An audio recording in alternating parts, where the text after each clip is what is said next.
ప్రేమ లేకుండా జీవితం ఎలా ఉంటుందో తెలుసా? ఓ చిన్న బాలుడు తండ్రి ప్రేమకై ఏడుస్తూ చివరికి భగవంతుని ప్రేమను పొందాడు. చిన్న వయసులోనే ధ్రువుడి భక్తి ఎలా సమస్త ప్రపంచానికి ఉదాహరణ అయిందో ఈ కథ ద్వారా విందాం. మీ హృదయం స్పృశించకుండా ఉండదు. పూర్వం ఉత్తానపాదుడు అనే రాజు ఉండేవాడు. అతనికి 2 భార్యలు, సునీత మరియు సురుచిలు.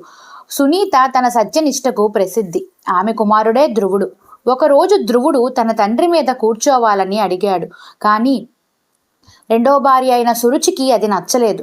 ఆమె ధ్రువుడిని దూరంగా తోసేస్తూ అన్నది, నీకు రాజసం కావాలి అనుకుంటే నన్ను తల్లిగా పెట్టుకోవాలి. అప్పుడే నీ తల్లిని నేనే అవ్వాలి. అప్పుడే ఆ సింహాసనం నీది అవుతుంది అని ధ్రువుడికి చెప్పింది. ఆ మాటలు బాలధ్రువుడి మనసును తీవ్రంగా బాధించాయి. తల్లి సునీతిని చూసి ఇలా అన్నాడు, అమ్మా, నాకు రాజ్యమే వద్దు, కానీ నేను అర్జించేది భగవంతుడి ప్రేమ. ఆయన దయ కోసం నేను అరణ్యంలోకి వెళ్తాను అని అతడు చిన్న వయసులోనే అడవిలోకి వెళ్ళిపోయి కఠోర తపస్సు ప్రారంభించాడు.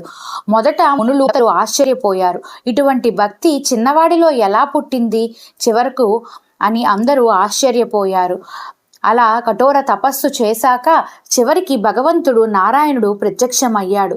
చిన్న ధ్రువుడు ఆ ప్రభామయ స్వరూపాన్ని చూసి ఒక్క క్షణం మౌనంగా ఉండిపోయాడు.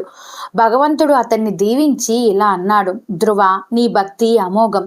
నీ నామాన్ని ఎప్పటికీ ఈ లోకం మరిచిపోదు. నీవు నక్షత్రాల రాజుగా వెలుగుతావు. ధ్రువ నక్షత్రంగా నీ పేరే నిలిచిపోతుంది అని వరాన్ని ప్రసాదించారు. ఒక తండ్రి ప్రేమ కోసం ప్రయాణం మొదలుపెట్టిన ఆ చిన్నవాడు చివరికి సమస్త లోకానికి ఆకాశంలో చిరస్థాయి వెలుగు అయిపోయాడు. ఇది భక్తి యొక్క గొప్పతనం.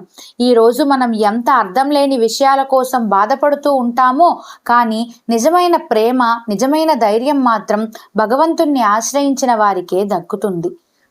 Thank you. నా వీడియో కానీ మీకు నచ్చినట్లయితే నా ఛానల్ని సబ్స్క్రైబ్ చేసుకోండి. నా వీడియోని లైక్ చేయండి, షేర్ చేయండి. Thank you.